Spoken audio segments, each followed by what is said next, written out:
Monsieur le Président, Mesdames les ministres, mes chers collègues, I have a dream. J'ai fait un rêve.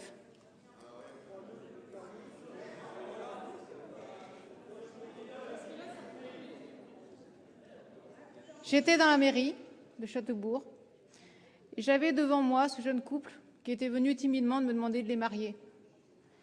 Elle, une brune, à la peau très blanche, les yeux très bleus, lui, malien, brun évidemment, la peau très noire et les yeux bruns. Les boubous avaient envahi la salle de mariage, ces boubous africains avec ces couleurs chatoyantes, et à côté des costumes cravates habituels de chez nous. Et puis tout à coup, l'atmosphère est devenue oppressante. Tout à coup, ce rêve est devenu oppressant.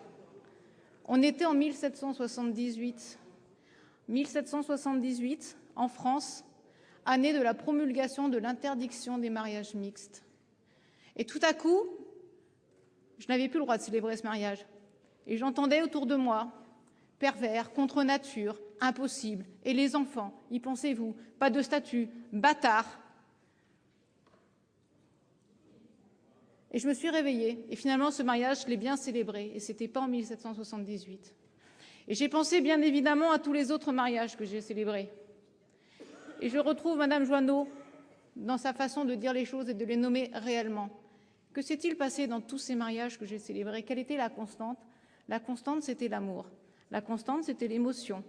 La constante, c'était cet engagement solennel et le bonheur en même temps qui règne dans la salle de mariage à ces moments-là. Quel que soit le mariage, quel que soit le lieu, quel que soit l'âge des personnes qui étaient devant moi, la constante, elle était là.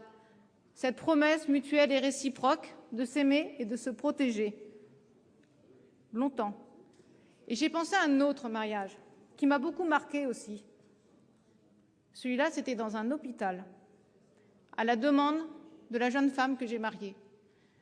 En phase terminale de cancer, il lui restait moins d'une semaine à vivre. Elle avait 2 enfants, elle n'était pas mariée.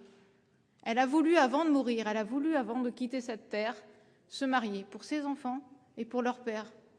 Et je me suis dit, en réfléchissant à ce qui se passait aujourd'hui, je me suis dit, et si cette femme avait été homosexuelle?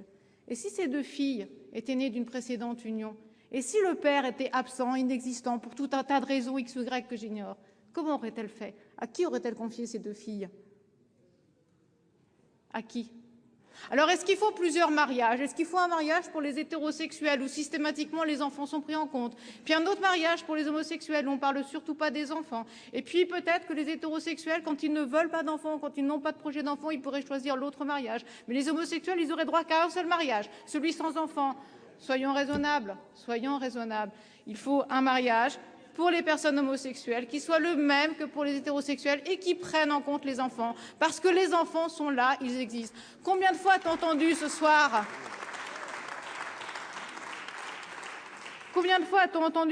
le droit de l'enfant?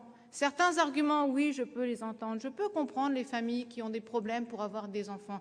Mais faut-il pour autant se transformer ce droit de l'enfant en un droit à l'enfant? Monsieur le doyen Gélard, quand je vous ai entendu plaider tout à l'heure, et Dieu sait que j'ai écouté avec attention, quand je vous entends dire « il ne faut pas admettre le mariage pour les homosexuels parce que certains pays refuseront de nous laisser adopter leurs enfants parce qu'ils sont opposés au mariage homosexuel ». Quoi? C'est un marché avec une fermeture de frontières, les enfants? Mais quel est l'intérêt supérieur de l'enfant? Qui peut nous garantir que l'intérêt supérieur de ces enfants-là est d'être adoptés par une famille française et pas par une autre famille pas française et où le mariage homosexuel n'est pas autorisé? Où est l'intérêt supérieur de l'enfant? L'intérêt supérieur de l'enfant, il est effectivement être accueilli dans une famille. L'intérêt supérieur de l'enfant, il est que ses parents soient considérés normalement dans la société.